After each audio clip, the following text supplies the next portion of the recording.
Hello दोस्तों, हमारे YouTube channel में आप सभी का स्वागत है। तो दोस्तों, भारत इलेक्ट्रॉनिक्स लिमिटेड से रिलेटेड एक बहुत ही अच्छी खबर आ रही है। अभी हम डिटेल्स में इस चीज़ को डिस्कस करने वाले हैं। साथ ही साथ स्टॉक की टेक्निकल्स को भी डिस्कस करेंगे और समझेंगे कि लॉन्ग टर्म इन्वेस्टमेंट के पॉइंट ऑफ व्यू से अभी यहाँ पर कैसी अपॉर्चुनिटीज मिल रही है। लेकिन हाँ, ध्यान में रखना कि जो भी चीज़ों को अभी हम डिस्कस करने वाले हैं वो सिर्फ और सिर्फ एजुकेशनल पर्पज से करने वाले हैं। आप सभी को इस स्टॉक से रिलेटेड कोई भी बाय या सेल की कॉल टिप रिकमेंडेशंस नहीं दी जाएंगी। ठीक है, तो शुरू करते हैं। क्या अपडेट आ रही है ये हम पहले समझते हैं।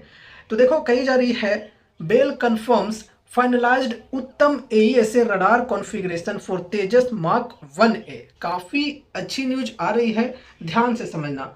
देखो दोस्तों, फाइटर जेट्स के लिए बेल ने भारत की फर्स्ट इंडिजीनियस रडार सिस्टम तैयार कर ली है। डीआरडीओ एंड बेल दोनों ने मिलकर इस रडार सिस्टम को तैयार किया है, जिस रडार सिस्टम का नाम है उत्तम एईएसए। एईएसए मतलब एक्टिव इलेक्ट्रॉनिकली स्कैन्ड एरे। तो ये जो रडार सिस्टम है ये एक इंडिजीनियस रडार सिस्टम है जिसका इस्तेमाल तेजस मार्क 1A एयरक्राफ्ट के अंदर किया जाएगा। फिलहाल ऐसी न्यूज आ रही है कि 150 तेजस मार्क 1A एयरक्राफ्ट्स के अंदर ये जो रडार सिस्टम है इसका इस्तेमाल किया जाएगा। इससे पहले जब मार्क 1A की टेस्टिंग हुई थी उस वक्त जो रडार सिस्टम का इस्तेमाल किया गया था वो एक इजरायली रडार सिस्टम का इस्तेमाल किया गया था। लेकिन अब हमारे पास इंडिजीनियस रडार सिस्टम जब हो चुकी है तैयार, तो हमें दूसरों की ज़रूरत नहीं है। पहले देखो, भारत जो है ये रडार सिस्टम के अंदर दूसरे देशों पर काफ़ी ज़्यादा निर्भर था। पूरे पूरे डिफेंस सेक्टर की अगर हम बात करें तो पहले काफ़ी ज़्यादा दूसरे देशों पर भारत निर्भर था। लेकिन अब जो गवर्नमेंट की पहल चली है भारत की आत्मनिर्भरता को बढ़ाने के लिए, डिफेंस सेक्टर की आत्मनिर्भरता को बढ़ाने के लिए, उसके माध्यम से हमारा जो डिफेंस सेक्टर है ये इंडिजीनियस तौर पे हर चीज़ की मैन्युफैक्चरिंग करना चाहता है। और ऐसे में ये जो रडार सिस्टम है इंडिजीनियस तरीके से तैयार की गई है, तो भारत की आत्मनिर्भरता को एक बहुत ही बेहतरीन बूस्ट मिल रही है। ठीक है, बहुत ही अच्छी बात है। और सिर्फ तेजस मार्क 1A के अंदर ही ये रडार सिस्टम का इस्तेमाल नहीं किया जाएगा। जो हमारे नेक्स्ट एयरक्राफ्ट्स के प्रोग्राम्स हैं लाइक मार्क 2 एंड एम का, तो आने वाले समय में उनके अंदर भी ये रडार सिस्टम का इस्तेमाल किया जा सकता है। काफ़ी अच्छी खबर है, बेल को एक बहुत ही बड़ी उपलब्धि मिली है।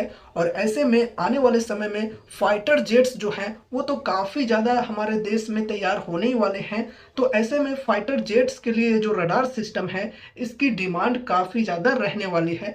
तो बेल को काफ़ी बेहतरीन फ़ायदे मिलेंगे। साथ ही साथ भारत की आत्मनिर्भरता को भी एक बहुत ही बेहतरीन बूस्ट मिलेगा। ठीक है, बहुत ही अच्छी खबर है और लॉन्ग टर्म में कंपनी को इसके माध्यम से फायदे मिलेंगे। अब चलो यहाँ पर हम टेक्निकल्स को डिस्कस करते हैं।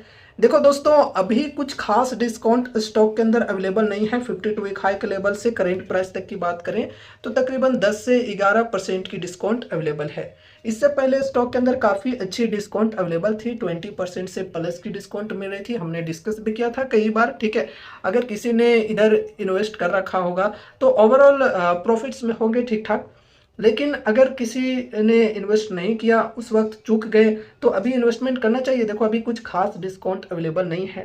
पर्सनली अगर मैं अपनी बताऊं तो एटलीस्ट मुझे 20% की यहाँ पर अगर डिस्काउंट मिले तो ही यहाँ पर मैं इन्वेस्टमेंट की सोचूंगा, अगर मैं यहाँ पर पहले इन्वेस्ट नहीं कर पाया तो। देखो गाइज, पहले काफ़ी बार यहाँ पर स्टॉक ने मौका दिया था, ठीक है, इस सपोर्ट पर। और ये जो सपोर्ट है 266 की, सपोर्ट के नीचे भी स्टॉक गिरकर आई थी। तो अभी देखो, यहाँ पर अगर कोई इन्वेस्टमेंट की सोच रहे हैं तो यहाँ पर अभी कुछ खास डिस्काउंट अवेलेबल नहीं है मेरे ख्याल से। लेकिन अगर आपको ये डिस्काउंट पसंद आ रही है तो यहाँ पर आप फर्स्ट एसआईपी करके चल सकते हो। देखो, ये कोई कॉल टिप या रिकमेंडेशंस नहीं है, मैं इसलिए कह रहा हूँ कि अगर आपको पसंद है ये डिस्काउंट तो यहाँ पर आप फर्स्ट एसआईपी करके चल सकते हो, बल्क में बाइंग के लिए बिल्कुल भी नहीं। ठीक है, यहाँ पर फर्स्ट एसआईपी करने के बाद अगर गिरावटें कंटिन्यू रहती है तो हर 5 से 10% की डिप पर एड ऑन करके चल सकते हो, अगर आपको कंपनी के ऊपर भरोसा है और विजन है लॉन्ग टर्म का तो। और दोस्तों देखो, यहाँ पर ऐसा बिल्कुल भी नहीं होना चाहिए कि अगर आपको कंपनी के ऊपर भरोसा है तो आपने सारा का सारा अमाउंट सिर्फ इसी स्टॉक के अंदर लगा दिया।